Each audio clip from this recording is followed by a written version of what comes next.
मार्च 2024 को आज भी 21वीं सदी में आके महिला दिवस मनाने की जरूरत क्यों पड़ रही है?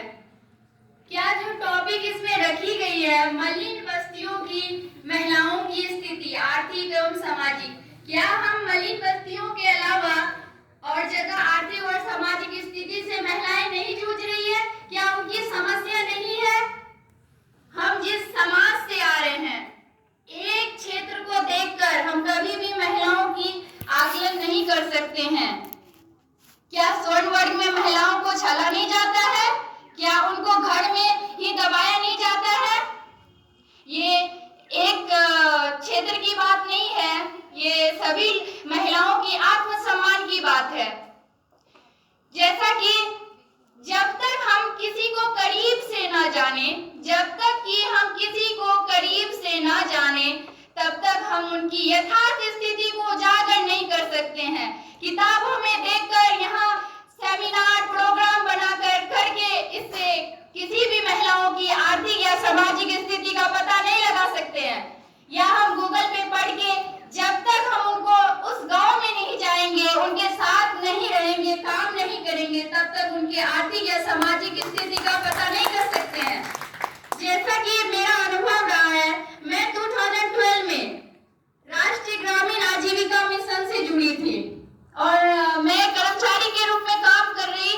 मुझे पहले लगता था कि शायद बिहार की ही स्थिति ऐसी है, क्योंकि एक होता ना हवा तौर से बताया जाता है कि अरे राजस्थान तो अच्छी है, उत्तराखंड में अच्छी शिक्षा है, तमाम चीजें, दिल्ली अच्छी है।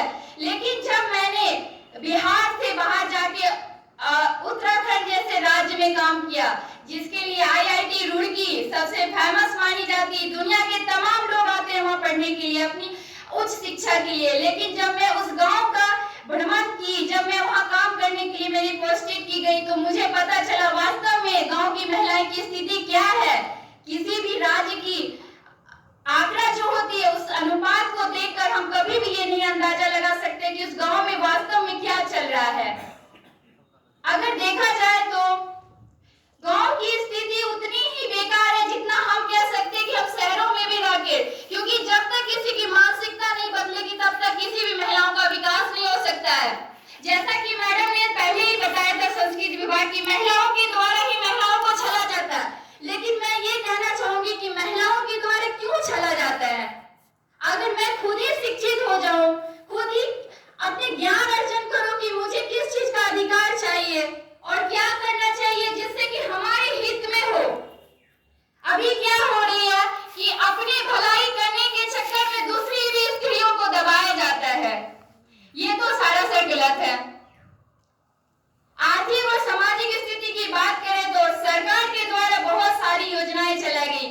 क्या सरकारों ने एक कहते हैं ना कि आप अपॉइंटमेंट तो कर दिए स्टाफ को, लेकिन कमीशन एक ऐसा चीज है ना भाई साहब, जो कि वो गांव में आधा मात्रा में जाती है विकास के नाम पे।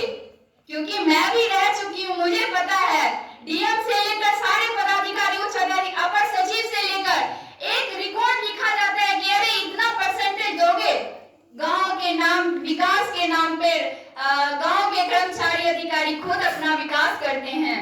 इसलिए सरकार के द्वारा जितनी भी योजनाएं चलाई जा रही, उसका क्रियान्वयन कहीं ना कहीं जमीनी स्तर से जाके उनका सर्वे करना चाहिए, तभी जाके महिलाओं की स्थिति सामाजिक और आर्थिक रूप से सुधर सकती है।